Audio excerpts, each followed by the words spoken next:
morning students, welcome back to this online portal of education. In this class I am going to start English grammar, a very new topic, subject verb agreement. इसका एक और नाम होता है subject verb Concord. Okay, थोड़ा समझते हैं कि क्या हुआ. ये कहलाता है कि सब्जेक्ट के साथ कौन सा वर्ब रखना है, किस टाइप का वर्ब रखना है और किस टेंस में रखना है. मतलब सब्जेक्ट और वर्ब का मैच कह सकते हैं according to tense, according to gender. तो यहां पे एक एग्जांपल लिखते हैं, ही एम ए बॉय. ठीक है, एक लिख रहे हैं ही आर ए बॉय और एक लिख रहे हैं ही इज अ बॉय. क्योंकि हम लोग बचपन से पढ़ते आ रहे हैं कि वर्ब ही के साथ क्या लगेगा, तो डेफिनेटली ही के साथ क्या लगेगा, एज लगेगा. इस कारण से ये सही है. ही के साथ आर नहीं लगता है, ही के साथ एम नहीं लगता है. तो ये रूल जिससे हम लोग जानेंगे कि सब्जेक्ट के साथ कौन सा वर्ब लगने वाला है, सब्जेक्ट के साथ कौन सा वर्ब ऐड होगा, उसी को हम लोग कहते हैं सब्जेक्ट वर्ब एग्रीमेंट या सब्जेक्ट वर्ब कॉन्कॉर्ड. अगर वो नहीं जानेंगे तो हमें बहुत नुकसान होगा और हम अच्छे से कवर अप नहीं कर पाएंगे कि सेंटेंस में कौन सा वर्ब आने वाला है. जैसे थोड़ा सा एक रिकैप कर लो तुम लोग कि जैसे आई के साथ अगर हम बी वर्ब की बात करें तो आई के साथ लगता है एम प्रेजेंट फॉर्म में, वाज लगता है पास्ट फॉर्म में, और अगर बात करें हैज हैव का तो हैव लगता है. ये सिंपल था. इसी तरह से वी के साथ लगता है आर, प्लूरल फॉर्म है, पास्ट में वर लगेगा और यहां पे हैव ही लगेगा. ठीक है, सिंपली बता दिए हम. ऐसे हैड का फॉर्मेट तो दोनों में सेम ही चलेगा. ठीक है, हैड का कोई चेंज नहीं होता है. यहां पर आते हैं यू के साथ, दोनों ही फॉर्म में सिंगुलर और प्लूरल. यू के साथ प्रेजेंट फॉर्म में आर लगता है, एम नहीं लगता है. ठीक है, उसके बाद अगर लगाना चाहते हो यहाँ पे वाज वर्ब में तो यू के साथ यू वर होगा. ठीक है, और यहां पर हैव ही होगा. ठीक है, इसी तरह से थोड़ा आगे बढ़ जाते हैं. ही के साथ तो इज लगता है, एम बिल्कुल नहीं लगता है. ही के साथ यहां लाएंगे तो वाज लगेगा और यहां आएंगे तो हैव लगेगा. थोड़ा सा रिकैप करा रहे हैं. सी के साथ सेम चीज, इज लगेगा, वाज लगेगा और हैव लगेगा. इट के साथ बात कर लेते हैं तो इज लगेगा, वाज लगेगा या हैव लगेगा. ठीक है, इसके बाद ही सी इट के बाद आता है दे, प्रोनाउन के फॉर्मेट पे. तो यहां पर भी हम लोग लगाएंगे इज नहीं, यहां लगेगा आर, यहां लगेगा वर और यहां लगेगा हैव. इसी तरह से अगर हमारे पास कोई नाउन है, ठीक है, ध्यान रखोगे, नाउन अगर कोई सिंगुलर नाउन है तो उसके लिए भी तुमको लाना है इज प्रेजेंट में, वाज पास्ट में और यहाँ पे हैज और हैव में से चूज करना होगा. तो हैव नहीं चूज करके क्या करेंगे, देखो इस जगह पे मिस्टेक है, ये सभी यहाँ पे चेंज कर लोगे. ये सब के साथ हम लोग लगाते हैं हैज और हैज. लिखा हुआ इसलिए छोड़ दिए थे ताकि तुम लोग एक बार जस्टिफाई कर लो कि क्या सही था. अब यहाँ पे आ जाओ. ठीक है, हैज हो गया. अगर कोई नाउन प्लूरल फॉर्मेट पे हो, ठीक है, तो यहां पे लगाएंगे इज, नहीं लगेगा, आपको लगाना है यहां पे आर, यहां लगाना है वर और यहां लगाना है हैव. एक छोटा सा एग्जांपल लेते हैं इसी फॉर्मेट पे. बेसिकली हम लोग इसको बोलते हैं बी वर्ब और हैव वर्ब, जिसमें कि तुम लोग पढ़े होंगे हैज हैव में कि हैज हैव के साथ वर्ब थर्ड लगता है. बेसिकली मन में एक ऐसा सेंटेंस सोच लो जिसमें सिर्फ हैव ही वर्ब हो, दूसरा कोई वर्ब नहीं है. जैसे आई हैज या हैव टू काउज, मेरे पास 2 गाय हैं. तो ये सिंपल है, ये मेरे पास होने के बारे में बता रहा है, ये परफेक्शन नहीं है. तो इसी दोनों में से हमें चूज करना होगा कि कौन सा वर्ब रखेंगे इसके लिए. तो बेसिकली देख लो, ये हम पढ़ा चुके कि आई के साथ क्या लगाते हैं हम लोग, हैज लगाते हैं. तो ये होगा और ये नहीं होगा. सिंपल. वो बीमार है तो ही बचपन से पढ़े हो, इज लगेगा कि एम लगेगा कि आर लगेगा और यहाँ इज लिखे. डेफिनेटली ही के साथ इज लगता है.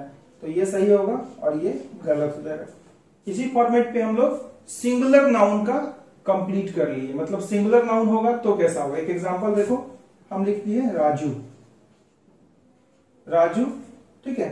यहां पे लिखे हैज या हैव टू सिस्टर्स। अब राजू के पास दो बहनें हैं, मतलब राजू की दो बहनें हैं, तो राजू के साथ क्या लगेगा, नाउन अगर सिंगुलर है तो बता चुके थे कि हैज और हैव में क्या लगेगा, हैज लगेगा, तो हैव को क्रॉस कर देना है, ठीक है। अगर नाउन प्लूरल हो जाता, सी वन मोर एग्जांपल, अगर हम यहां लिख देते हैं नाउन प्लूरल, मतलब कोई भी नाउन लो जो प्लूरल हो, बॉयज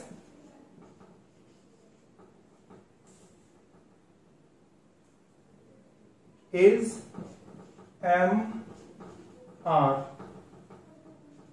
happy।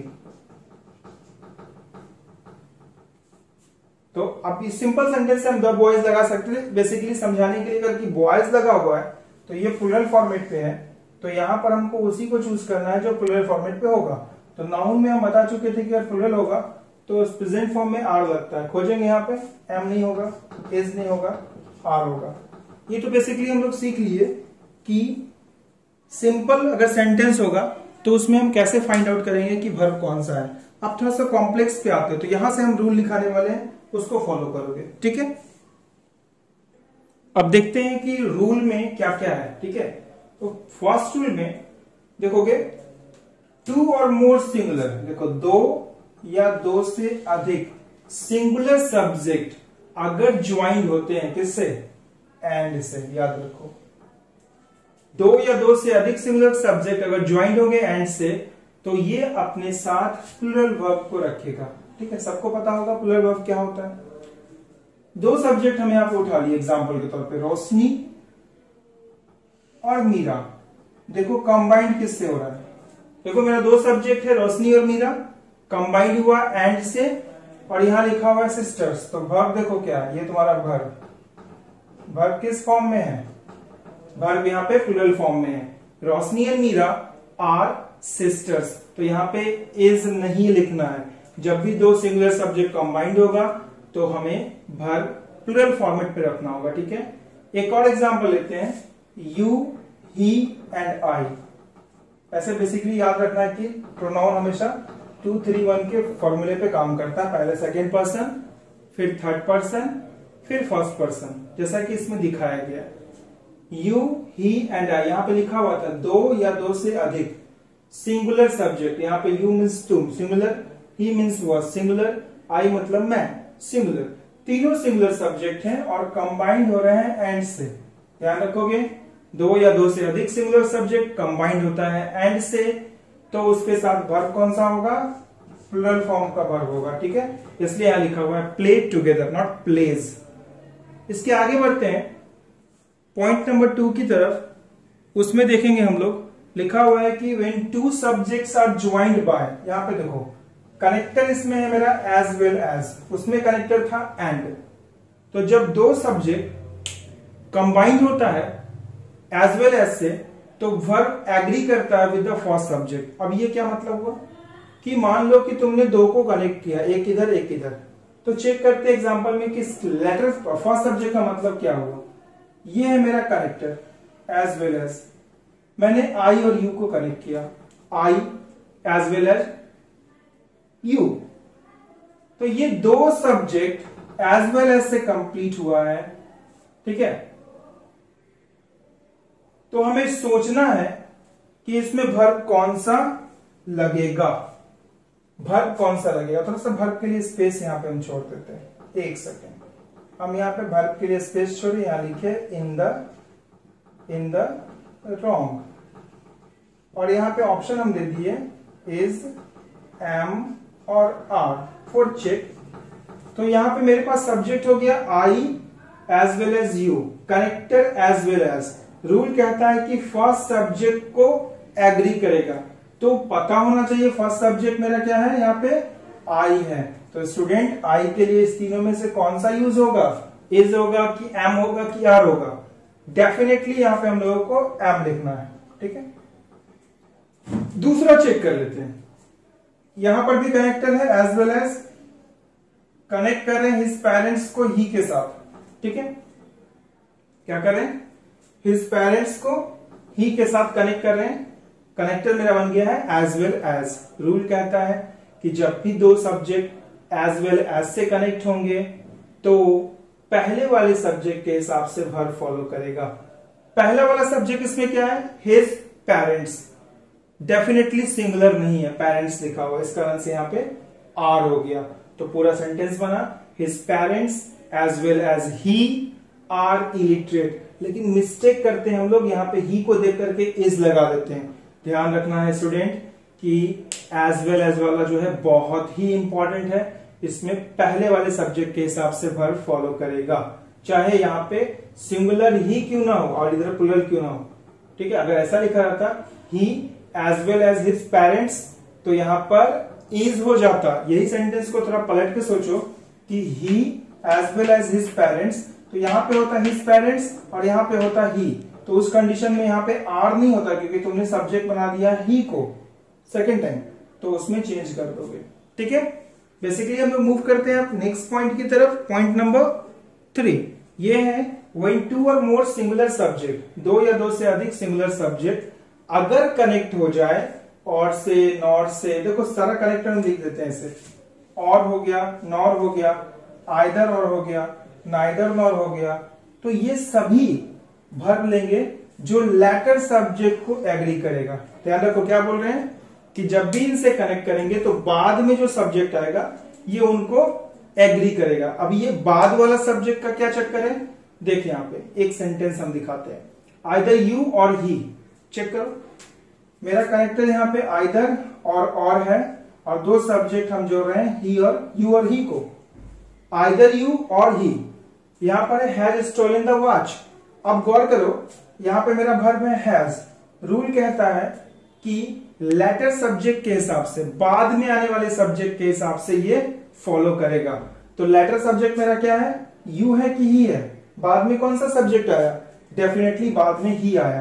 तो ही के साथ दिखा चुके थे कि हैव आएगा कि हैज, डेफिनेटली हैज आएगा, इस कारण से यहाँ पे हैज हुआ। एक और एग्जांपल चेक करते हैं, नाइदर, फिर यहाँ पे मेरा कनेक्टर है नाइदर नॉट, देखो लिखे हुए थे रूल में neither dot dot dot not, तो नाइदर ही, सब्जेक्ट फिर से चेक करते हैं, यहाँ पे ही है और यहाँ पे हिज फ्रेंड है, तो देखो ही एंड हिज फ्रेंड है ना, neither he not his friend. तो यहाँ पे जो वर्ब आया वो इन दोनों के लिए नहीं आया, ये सिर्फ इसको फॉलो कर रहा है। यहाँ पे क्या लिखा है, यहाँ सिंगुलर है तो ये सिंगुलर, यहाँ अगर प्लूरल होता तो यहाँ पे ये प्लूरल होता। ठीक है, ध्यान रखो नाइदर नॉर आइदर और जो भी जोड़ेंगे उसके वर्ब के ठीक सटा हुआ जो सब्जेक्ट होगा उसके हिसाब से ये फॉलो करता। बाय द वे, अगर इसी सेंटेंस को हम इस तरह से लिखें, जस्ट चेक करो एक बार बोर्ड को हम लिख रहे हैं नाइदर ही और यहां पे हम लिख दिए नॉर हिज फ्रेंड्स, और तब हम तुम्हारे पास छोड़ दिए ऑप्शन कि बताओ यहां पे क्या होगा। गिल्टी मतलब होता है दोषी, आरोपी, हिज एम आर अगर हम ऑप्शन दे दें, थोड़ा स्लाइड चेंज किए इसमें था ही एंड हिज फ्रेंड, ही और नॉट हिज फ्रेंड, तो इज लगा क्योंकि यहाँ पे फ्रेंड क्या है, सिंगुलर है। ठीक है, लेकिन ठीक इसके वाले में आ जाओ तो नाइदर, देखो यहाँ पर भी कनेक्टर नाइदर नॉर है, सब्जेक्ट ही है और हिज फ्रेंड्स है, लेकिन यहां पर सिंगुलर फॉर्मेट था इसका और यहां पर क्या है, प्लूरल फॉर्मेट पे है, तो यहां पे जो वर्ब आएगा वो इसको फॉलो करेगा, इसको, और ये प्लूरल है तो इसमें वर्ब एक ही प्लूरल दिख रहा है वो है आर। सो डेफिनेटली यहां पे हमारा आंसर हो गया आर। ठीक है, तो इसको फटाफट नोट डाउन करो। अब देख लेते हैं यहां पे रूल नंबर 4 को। ये 4 में बोलता है कि आइदर, देखोगे अच्छे से, आइदर, नाइदर, ईच, एवरी और एवरीवन के बाद हमेशा सिंगुलर वर्ब आएगा। कैसे, देखो यहां पे आइदर है, आइदर ऑफ टू ब्रदर्स, सिर्फ आइदर लिखा है। ठीक है, आइदर, उसके बाद प्रीपोजिशन लग चुका है, तो बेसिकली मेरा सब्जेक्ट है आइदर इसमें, नाइदर इसमें, ईच इसमें, एवरी इसमें, एवरीवन इसमें। आइदर ऑफ टू ब्रदर्स, यहां पे दो ब्रदर होते हुए भी वर्ब क्या है, सिंगुलर है। Neither of these two roads, देखो नाइदर लगा है सिर्फ और कुछ नहीं, नाइदर नॉर नहीं है, आइदर और नहीं है, सिर्फ नाइदर, सिर्फ आइदर। तो neither of these two roads यहाँ पे देखो लीड्स लिखा हुआ, लीड नहीं, टू द हॉस्पिटल जाता है। ईच ऑफ देम, यहाँ पे देम प्लूरल है, फिर भी देखो ईच के कारण क्या हो गया, verb singular, honest, full stop. Every scout, honours, तो एवरी देखो यहाँ पे लगा हुआ है, यहाँ पे ऑनर्स, वर्ब सिंगुलर है। Every one of the girls, यहाँ पे लाइक्स देखो लिखा हुआ है, सिंगुलर है। तो ध्यान रखना है कि either neither each every one के बाद हमेशा सिंगुलर वर्ब हम रखेंगे, ठीक है। गलती से भी यहां देख करके टू रोड्स यहाँ पे लीड लिख दिए या यहाँ पे देम देख के आर लिख दिए तो फिर मार्क्स मेरा डिडक्ट हो जाएगा। 5 नंबर में जब दो सिंगुलर नाउन, क्या बोला गया, जब दो सिंगुलर नाउन रेफर कर रहा हो एक ही पर्सन को, सेम पर्सन या थिंग को, तब वर्ब हमेशा, या लिखा हुआ मस्ट बी, हमेशा याद रखो, वर्ब हमेशा सिंगुलर फॉर्मेट पे होगा। और एक लाइन और लिखा हुआ है कि the article is then not repeated. ये हम बताते हैं कि क्या आर्टिकल के बारे में बात हुई। जैसे देखो इस वाले में यहां पर एक जगह पे पोएट है, एक जगह पे फिलोसफर है, ठीक है। द ये आर्टिकल हो गया, गौर से देखोगे, द पोएट एंड फिलोसफर, यहाँ पे इज लिखा हुआ है, इसका मतलब था कि ये दोनों आदमी एक ही है। अगर यहां पर the poet and the philosopher लिखा होता तो हम किसी और पोएट और किसी और फिलोसफर के बारे में बात करते, तब यहां पर इज नहीं होके आर होता, इसलिए रूल में लिखा हुआ the article is then not repeated. तो यहां पे आर्टिकल आया द और यहां पे रिपीट नहीं हुआ रिपीट, इस कारण से हम समझ गए कि ये दोनों बंदा पोएट और फिलोसफर एक ही शख्स है, एक ही पर्सन है, इस कारण से वर्ब लग गया is. My friend and colleague, यहां पे अगर लिखते my friend and my colleague तो फिर अलग अलग बात हो गई, सिर्फ माई यहां लगाए, यहां कुछ भी नहीं है, इस कारण से ये मेरा फ्रेंड जो कि कलीग भी है हैज कम। अगर ये होता my friend and my colleague तो यहां पे हो जाता हैव कम। थोड़ा अच्छे से इसको समझोगे। 6 नंबर में है कि अगर दो सब्जेक्ट, ध्यान रखो, जब दो सब्जेक्ट एक्सप्रेस कर रहे हो एक ही आइडिया को, उनसे एक ही आइडिया निकल के आ रही है, तो वर्ब उसमें क्या होगा, सिंगुलर हो सकता है, मतलब बहुत सारे में सिंगुलर नहीं होता है। तो मोस्ट कॉमन एग्जांपल्स देखते हैं हम लोग कंपाउंड नाउन का, और जिनके पास केपी ठाकुर की बुक है उसमें सब्जेक्ट वर्ब एग्रीमेंट के कॉलम में, मतलब चैप्टर में, ये कंपाउंड नाउन जो अपने साथ हमेशा सिंगुलर वर्ब को रखता है और हमेशा एक ही सेंस देता है वो लिखा हुआ है, और उसके नीचे अंडरलाइन करके इट लिखा हुआ है, ठीक है। वो एक बार पढ़ लोगे अच्छे से। स्लो एंड स्टडी, तो यहाँ विंस द रेस, ये बचपन से पढ़ते आ रहे हैं, चूंकि ये एक ही आइडिया को रिप्रेजेंट कर रहा है, स्लो और स्टडी अलग अलग को रिप्रेजेंट नहीं कर रहा है। जब भी हम बोलते हैं राइस तो एक साथ रिपीट होता है राइस एंड करी, तो ये भी क्या कर रहा है, एक ही आइडिया को रिप्रेजेंट कर रहा है। जब हमारा दो सब्जेक्ट एक ही आइडिया को एक्सप्रेस करेगा, रिपीट कर रहे फिर से, जब दो सब्जेक्ट, ठीक है, एक ही आइडिया को एक्सप्रेस करेगा तो वर्ब हमेशा सिंगुलर फॉर्म में होगा। में भी लगा दिए, कहीं कहीं पे नहीं होगा, उसके लिए स्पेशल केस है। फिलहाल ध्यान रखोगे कि ये कौन सा फॉर्म है, सिंगुलर फॉर्म है, ठीक है। जो पढ़ा है अभी तक 6 रूल, ये 6 रूल आप लोगों का क्या होगा, कॉपी में अच्छे से नोट डाउन करके इसी का पिक्चर क्लिक करके आप भेजेंगे। एक्स्ट्रा आज कुछ नहीं करना है, ठीक है। Have a nice day.